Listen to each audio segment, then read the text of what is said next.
is Kevin. Uncle Kevin is the family member that you can call at 3 in the morning and be like, I need 3 hubcaps and a lock cutter, okay? Uncle Kevin ain't gonna ask you no questions. He just gonna pull up 45 minutes later with the hubcaps, the lock cutter, 2 of his homeboys, smelling like E&J and cigarettes. Period.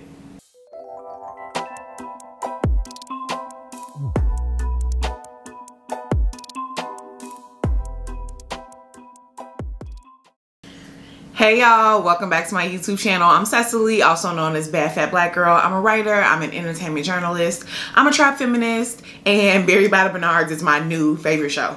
So Netflix just dropped season 1 of a brand new reality show. It's called Buried by the Bernards, and it follows the day-to-day life of the Bernard family who owns R. Bernard Funeral Services in Memphis, Tennessee. In case y'all haven't caught on by now, the Bernards are black. And they actually went viral a few years ago because they introduced the drive-through funeral where basically they had the casket behind some glass and you could pull up, you know what I'm saying, and send your farewells and your condolences to the deceased. Now, you would think that a show about Black death and Black people, especially after the year that we've just had in this country, would be a little bit sus, if not just, you know, sad as hell. But baby, when I tell you it is so good and hilarious. So it was actually filmed a week before everything shut down in Memphis because of the pandemic. And I know that because I actually got to interview the cast on my Instagram live. I'll be including some clips of that a little bit later on. But more importantly, I think that Buried by the Bernards is so important to the culture right now. The way they talk about Black business and Black family in a way that feels like it's very outside of this white gaze and not necessarily rooted in like this Black exceptionalist narrative is just, it's really important. And it's like the kind of show that I didn't know that I needed. But before I get into all of that, make sure you are subscribed to my channel. I am going to continue to put you onto your new favorite shows. You are absolutely going to love it here. Make sure you hit the bell so that you get notifications every time I upload. And if you like this video, if you agree with anything that I say, if you find yourself hitting me with the, I know that's right, I need you to make sure you give the video a thumbs up. It really does help. So anyway, Buried by the Bernards is actually this very kind of family friendly and like really heartwarming show. It's real. I would say maybe it's like PG-13, maybe some, not even PG-13, honestly. It's like actually very PG. It's just Black as hell. So R. Bernard Funeral Services is ran by Ryan Bernard and his mom, Miss Debbie. Now, she listed as just Debbie on all of the stuff, but I don't know how y'all was raised, but I don't believe in calling no older Black person by their first name. I was raised to get in trouble when I do that. I was raised to put some type of title like Miss or Auntie or Uncle or something. You know what I'm saying? We got to put something in front of that. We don't just be calling the elders by their first name. That's disrespectful and that'll get you popped where I'm from. Okay? That'll get, you know what I'm saying? That'll get you snatched up real quick. So, was y'all raised like that? Anyway, so it's owned by Ryan and his mom, Miss Debbie. Now, let me tell you why I'm not calling Ryan Mr. Ryan, because Ryan a little fine. I'm looking at this phone. I'm wondering whose phone is this. I look good on this phone. It's mine. I look real good on this phone. All right, that's just, it ain't no other way to say it. Okay, Ryan is a little fine. You know what I'm saying? So as far as I'm concerned, he's grown and so am I. So it's Ryan. All right, and that's why Mary had a lamb. Moving right along. So anyway, Miss Debbie is kind of the manager, and one of the funny kind of through lines of the season is that there's all of this tension between Ryan and Miss Debbie about who is the actual boss, because you know the place is named after, it's R. Bernard Funeral Services, so it's named after him, okay? But she like, but I'm your mama, so am the boss, been the boss, will forever be the boss, period. And the thing is, Miss Debbie is exactly who you envision when you think of like a black mom or a black matriarch of a family. She has her wigs, she has her business casual outfits, she has her best friend that she gossips about everything with, and she not gonna play with you, and that's just what it is.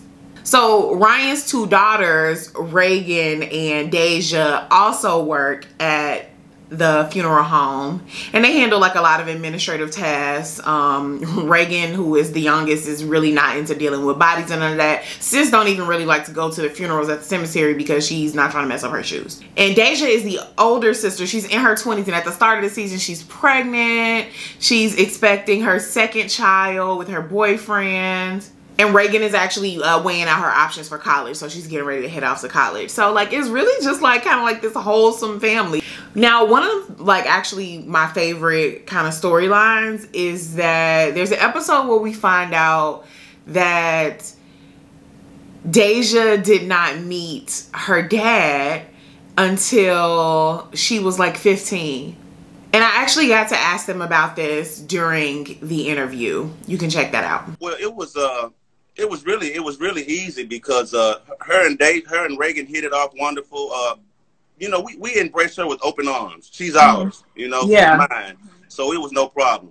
And she looked just like you, so you couldn't play. You couldn't play if you wanted to. We brought her in and accepted her in like she was here from day one. Yeah, right. Yeah. We didn't skip a beat. What was that like for you, Reagan, having a new sister? Because you all are so close. It's clear that you all have such a good relationship. I was so happy when I got that phone call that I had a sister, because I've always just had a brother. It's always been me and my brother, and I've always wanted a sister. And the fact that she was older too. Yes. And as soon as we met that night, we had a sleepover. We were like this. We clicked. We've never had a fight. Still, like, we're here with each other. When we talk about having more representation of black people and of black families, this is what we're talking about right here. Or at least, I don't know if that's what y'all are talking about, but that's what I'm talking about. This moment where we saw this girl not meet her dad for the first time until she was 15 years old. He's coming into her life after she's already a teenager, and then to see them have a very honest conversation about it that's just very frank and kind of like reliving what it was like to find out about each other, but then also that they just still love each other and they still have a great relationship, and Deja's just still part of the family, and that just kind of is what it is. You know, they didn't have necessarily like traditional circumstances in terms of the relationship that Deja has with the rest of the family, but she's still a part of the family, and that just is what it is. I feel like the entertainment industry continues to thrive on like these extremes.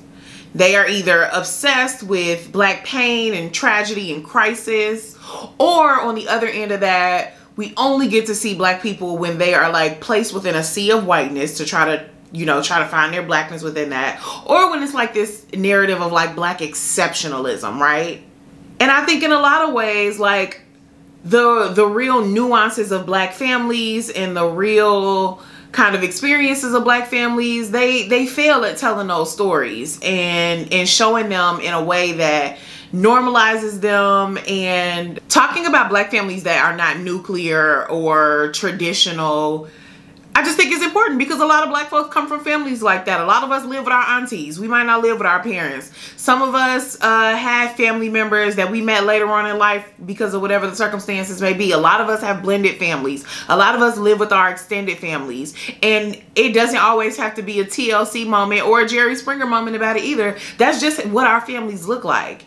And I think that it's so important to like also get into the nitty gritty of those kinds of dynamics for black people in particular, because I think that's what real representation is, and that's what I mean when we need to be like digging deeper into the type of stories that we're telling about black people and about black families. And I would say the same thing about black businesses too. Like, I'm from Chicago, and like if you're from Chicago and you black, you already know like there's a family, the Leaks family in Chicago, they own a funeral home, and they are like, you see their billboards all over the place. You see, you know, like clearly they're a family that, you know, works in this industry and does well, and like that's just another model of what business can look like for black folks. Like black people have businesses, they have wealth, they're middle class, they're poor, we're all over the spectrum, and like we are a lot of different things. And it's not something that needs to be like a kind of get you gotcha moment about it either.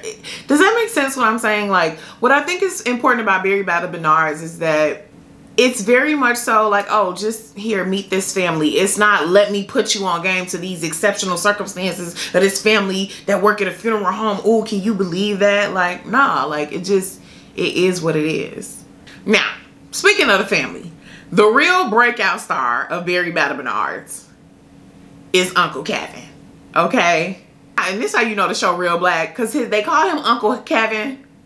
But I can't figure out what his actual relation is to any one of the family members. I don't know if he is Ryan's uncle. I don't know if he's Miss Debbie's sister, like brother. I have no clue. They just call him Uncle Kevin. For all we know, he could not be related to them at all. And I was so excited when he actually pulled up to the interview too. Uncle Kevin, tell the people who are tuned in what your job is in the family business. Well, you know, it's everything around here. You don't have a specific job around Harbor Not Fluency. I mean, and with Debbie being the boss, I mean, you know, so, you know, it's hard, man. So you're allowed to be doing anything, baby. I mean, Uncle Kevin, I thought you was gonna have on one of your pimp suits for the premiere day. Why you? I thought you know, what happened? Well, you know, I told them, I said, the people have seen me so much with suits and shirts and ties and dressed up. I want to be comfortable. I think I'm gonna wear my jogging suit today, but I hadn't even got a chance to put that on yet. I'll be downstairs doing some things. You had to let them know. You had to let the people know you still humble. Yeah, right. You got that right. Now, that was Uncle Kevin, very toned down. But let me tell you something on the show. Uncle Kevin is the family member that you can call at 3 in the morning and be like, I need 3 hubcaps and a lock cutter. Okay? Uncle Kevin ain't gonna ask you no questions. He just gonna pull up 45 minutes later with the hubcaps, the lock cutter, 2 of his homeboys smelling like E&J and cigarettes. Period. Like, you just know that in the 80s and the 90s, Uncle Kevin was out here in these streets. He probably done been in jail a couple times. He probably make the best barbecue at the function. He literally, like, Uncle Kevin is the Beyonce of the show. I'ma just keep it a buck with you. He is the Quavo of the show, okay? Or you know, because, you know, I think Quavo is back to being the Beyonce Amigos after he reclaimed the title from Offset, but we're not gonna get off topic. But anyway, the show is very pleasing to me and my homegirls. It just is so good. It's so refreshing. I think that Netflix has been doing such a good job, and especially Strong Black Lead, of pushing out black content, uplifting black creatives. But like, they really just hit the nail on the head with this one. Like, it's so good. I've been telling all of my family and friends about it. I love that it's a show that I can watch with my family and friends. It's super easy to watch. It's just like, it's good. Like, honestly, it's just a good show. And it's the kind of reality show that I didn't know that I needed to see. Because that's the other thing too. Like, we know that so much of black reality television is rooted in, it's about drama. It's about tension, you know. And there's some tension obviously in Barry Battle Bernards too. But it's very soft, you know, soft tension. But, you know, a lot of black reality is weird. And it's excuse me, can you slow down? I'm trying to record.